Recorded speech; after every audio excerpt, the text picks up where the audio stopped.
नमस्कार, आपका स्वागत है। दोस्तों, भगवान श्री कृष्ण वास्तुशास्त्र का विशिष्ट ज्ञान रखते थे। उन्होंने समय समय पर धर्मराज युधिष्ठिर को वास्तुशास्त्र का ज्ञान दिया। यह ज्ञान समस्त मानव जाति के लिए अत्यंत महत्वपूर्ण और कल्याणकारी है। श्री कृष्ण ने दो ऐसे पेड़ पौधों के बारे में बताया है जिनका भवन की सीमा में होना दुख एवं दरिद्रता लेकर आता है। यह वृक्ष घर के सामने होने से उस घर में निवास करने वाले लोगों की कभी उन्नति नहीं होती है, उन्हें हमेशा पराजय और निराशा का ही सामना करना पड़ता है। दोस्तों, वास्तुशास्त्र के अनुसार वृक्ष तथा पौधे हमारे भवन की सुंदरता को बढ़ाते अवश्य है, साथ ही यह वातावरण को शुद्ध रखते हैं। वृक्षों से सकारात्मक ऊर्जा का संचार होता है, जो हमारे जीवन के लिए अत्यंत आवश्यक होती है। वृक्ष नकारात्मकता को कम करके वातावरण को अधिक सकारात्मक बनाने का कार्य करते हैं। घर के सामने शुभ पेड़ पौधे लगाने से घर में बरकत आती है। साथ ही यह पेड़ पौधे कई प्रकार के वास्तु दोषों को नष्ट करते हैं। घर के आंगन में खड़े वृक्ष देवताओं के समान हमारे घर की रक्षा करते हैं। इसीलिए हमारे पुराणों और शास्त्रों में भवन की सीमा में कुछ शुभ वृक्षों का रोपण करने की सलाह दी गई है। आज हम जानेंगे हमारे घर की सीमा में कौन से वृक्ष तथा पौधे होने चाहिए और कौन से वृक्ष नहीं होने चाहिए। जैसे कुछ वृक्षों को शास्त्रों में शुभ बताया गया है, उसी प्रकार से वास्तुशास्त्र में अशुभ वृक्षों तथा पौधों का वर्णन मिलता है। इन वृक्षों का घर की सीमा में होना अशुभ और अमंगलकारी होता है। यह वृक्ष घर के सामने होने से दुख तथा दरिद्रता का ही सामना करना पड़ता है। इन वृक्षों के सानिध्य में रहने पर धन का नाश होता है, शत्रुओं में वृद्धि होती है, मनुष्य अपना मान सम्मान तक खो देता है। इसीलिए यदि आपने भी जाने अनजाने में अपने घर के आंगन में अथवा घर के अंदर ऐसे वृक्ष तथा पौधे लगाए हैं, तो बिना देरी किए उन्हें तुरंत हटा देना चाहिए। तो चलिए जान लेते हैं मनुष्य को कौन से पेड़ लगाने चाहिए और कौन से नहीं। सबसे पहला है पीपल का पेड़। किसी जलाशय के समीप पीपल का वृक्ष लगाने वाले मनुष्य को जो फल मिलता है वह सैकड़ों यज्ञों के समान होता है। जब पीपल के पत्ते उस जलाशय में गिरते हैं तो वे पिंड के समान होकर पितरों को तृप्ति प्रदान करते हैं।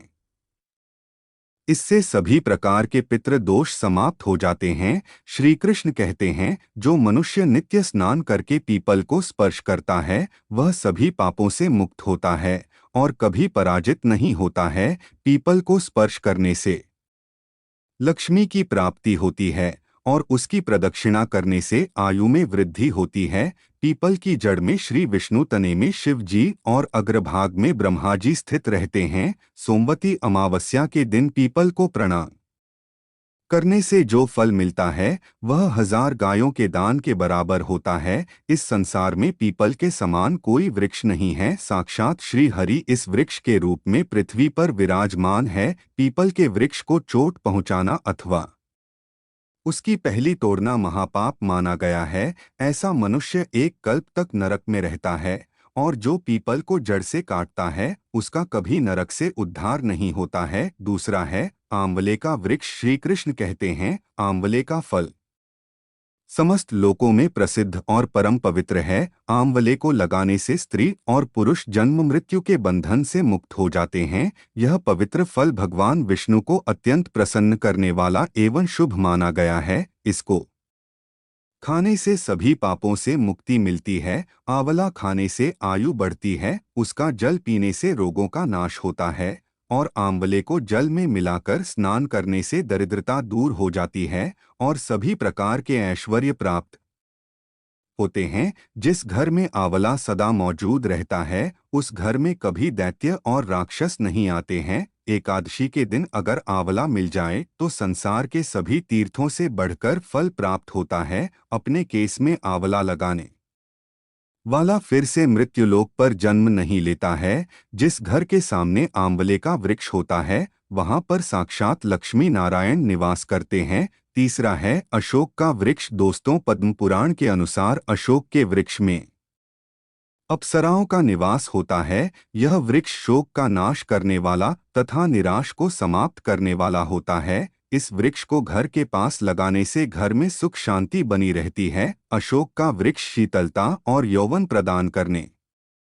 वाला होता है। माँ लक्ष्मी ने जब देवी सीता के रूप में अवतार लिया था, तब रावण द्वारा अपहरण करने के बाद उनका आवास अशोक वाटिका में था। अशोक के वृक्ष ने माँ सीता की बहुत सेवा की थी, इसीलिए माँ सीता ने अशोक वृक्ष को यह वरदान दिया था कि जिस भी स्थान पर यह वृक्ष होगा वहां पर उनका सदैव ही निवास होगा। चौथा है पाकर का वृक्ष। पद्म पुराण के अनुसार प्रत्येक मनुष्य को पाकर का वृक्ष अवश्य लगाना चाहिए। यह वृक्ष लगाने से जो फल मिलता है वह महान यज्ञ के समान होता है। कलयुग में मनुष्य यज्ञ नहीं कर पाएंगे, इसीलिए उन्हें एक पाकर का वृक्ष अवश्य लगाना चाहिए। पांचवा है नियम का वृक्ष। पद्म पुराण के अनुसार नीम का वृक्ष लगाने से सूर्य देव प्रसन्न होते हैं। नियम का वृक्ष आयु प्रदान करने वाला माना गया है। इसे घर के पास लगाने से नाना प्रकार के रोगों से छुटकारा मिलता है। माँ लक्ष्मी को नीम के पत्ते अत्यंत प्रिय होते हैं,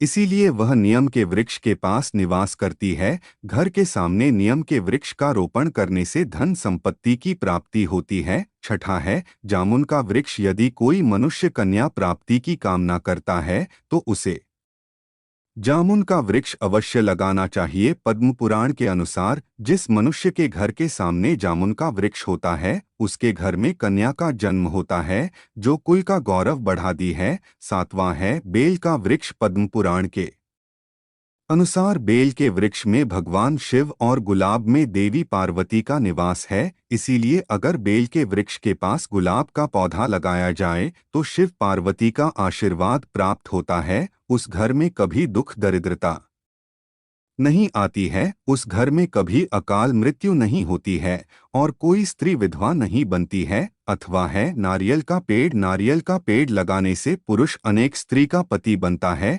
नारियल किसी भी धार्मिक अनुष्ठान का आवश्यक अंग होता है। यह अत्यंत शुभ माना जाता है। घर के आंगन में नारियल का पेड़ होने से उस घर में हमेशा शुभता होती है और उस घर के सदस्यों का समाज में बहुत मान सम्मान होता है। सुंदर पत्नी की कामना करने वाले मनुष्य को अनार का वृक्ष लगाना चाहिए। पलाश का पेड़ ब्रह्मतेज प्रदान करता है, इसीलिए इसका रोपण अवश्य करना चाहिए। वंश वृद्धि और संतान प्राप्ति की कामना करने वाले मनुष्य को अंकोला का वृक्ष अवश्य लगाना चाहिए। अगर मनुष्य किसी बीमारी से पीड़ित है तो उसे खैर का वृक्ष लगाना चाहिए। खैर का वृक्ष लगाने से बड़े बड़े रोग नष्ट हो जाते हैं। यह वृक्ष आरोग्य प्रदान करने वाला होता है। कुंड अर्थात मोगरे के पेट में गंधर्व निवास करते हैं, इसीलिए इस पौधे का रोपण अपने घर के पास करने से कार्यों में सिद्धि और शुभ फलों की प्राप्ति होती है।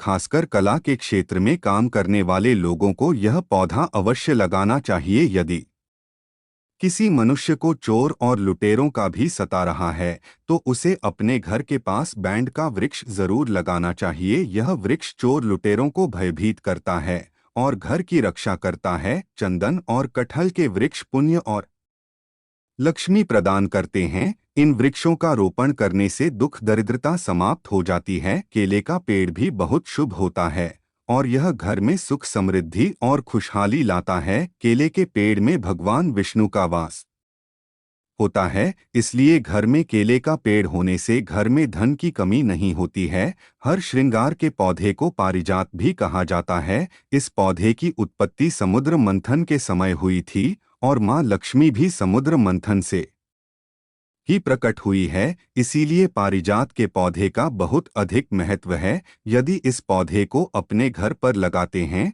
तो आपको माँ लक्ष्मी की विशेष कृपा प्राप्त होगी। मनुष्य को कभी भी तार का वृक्ष नहीं लगाना चाहिए। का वृक्ष संतान का नाश करने वाला होता है। जिस घर के पास का वृक्ष होता है उस घर के संतानों की कभी उन्नति नहीं होती है। मनुष्य को कभी भी अपने घर के पास बहेड़ी का वृक्ष नहीं लगाना चाहिए। इस वृक्ष पर प्रेतों का वास होता है। जो मनुष्य बहेड़ी का वृक्ष लगाता है वह प्रेत बन जाता है। इसके नीचे बैठकर कभी पूजा पाठ भी नहीं करना चाहिए। सुंदर पत्नी की कामना करने वाले पुरुष को डाक का पेड़ लगाना चाहिए। अगर किसी मनुष्य को शत्रुओं का भय सता रहा है तो उसे केवड़े का वृक्ष लगाना चाहिए, यह शत्रुओं का नाश करने वाला होता है। तो दोस्तों, इस प्रकार से शास्त्रों में इन पेड़ पौधों के बारे में बताया गया है। उम्मीद है आपको यह जानकारी अच्छी लगी होगी। वीडियो को लाइक जरूर